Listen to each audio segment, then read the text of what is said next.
This tutorial is aimed at connecting the money markets and the aggregate supply and demand market, or the real market. Because at this point in the quarter, we've had an awful lot of graphs and sometimes it's hard to keep them all straight. So it's important to remember that when policymakers are talking about increasing or decreasing the interest rate to affect the economy, we need to understand exactly what's going on. And that is basically a change in interest rates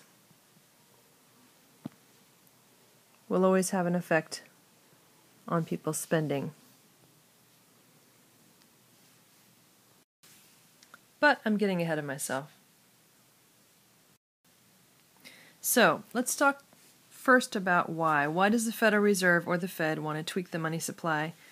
Basically, we want to keep in mind it's always to change borrowing and spending.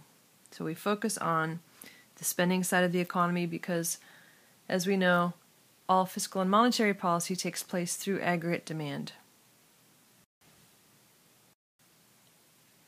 So, how does it happen?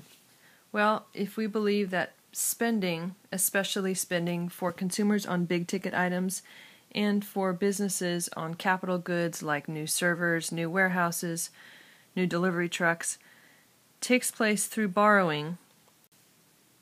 In other words, rarely do either firms or consumers have enough cash lying around to finance that new stuff right away. Then it's clear that the interest rate or the cost of borrowing money will help determine whether or not it's worth it to borrow the money. Let's take a look at the loanable funds model to see this in action.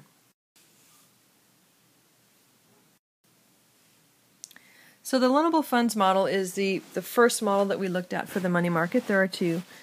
The loanable funds model is a more general, broad idea. It's looking at the cost of borrowing money and the quantity of loans.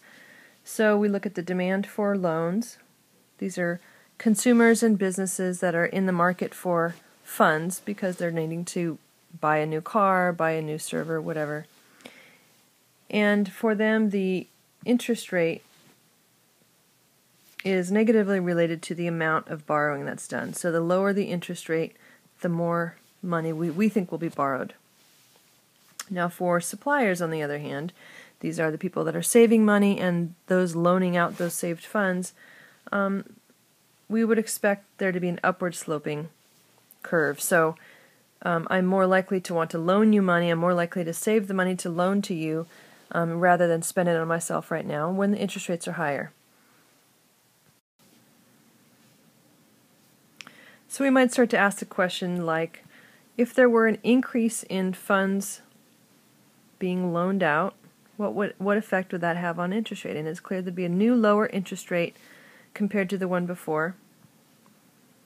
So if this were the equilibrium before, we would see a new interest rate down here in the blue equilibrium, higher amount of borrowing at a lower interest rate.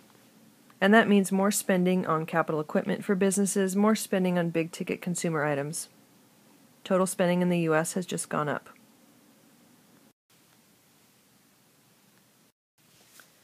Now, since the Fed controls the money supply through its control of the discount rate, the reserve ratio, and most importantly, open market operations, which is, as you recall, when it buys or sells government bonds in order to directly crank money into the banking system or take money out. It has direct control over interest rates, which are a direct control over people's spending. We turn our attention here to the liquidity preference model. This was John Maynard Keynes' idea, looking instead of at the demand and supply for all loans, rather the demand and supply strictly of cash. We find also there is a negative correlation between interest rate and the demand for cash.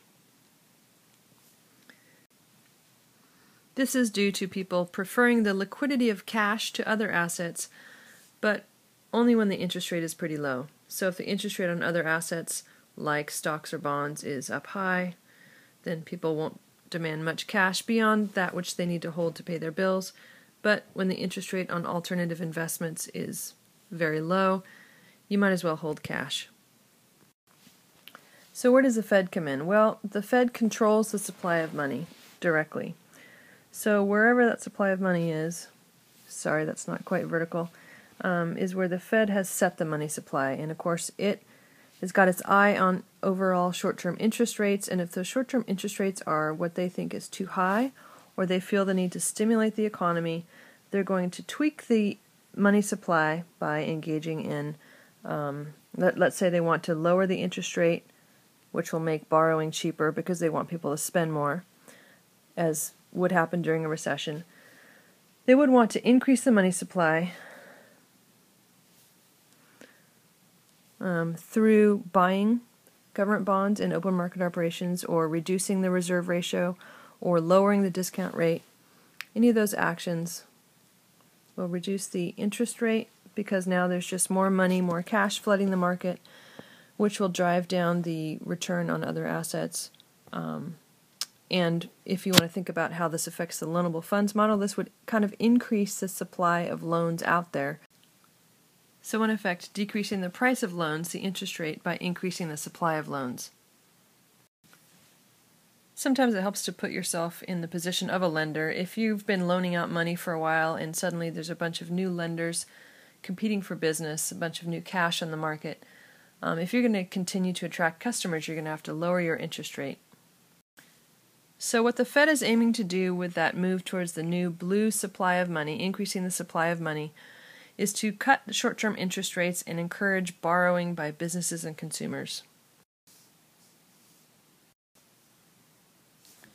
And the predictable impact is on aggregate demand, which is made up of consumer spending, business spending, government spending, and net export spending. Consumers and businesses should be increasing their amount of borrowing, right? Amount of total spending, amount of real GDP demanded.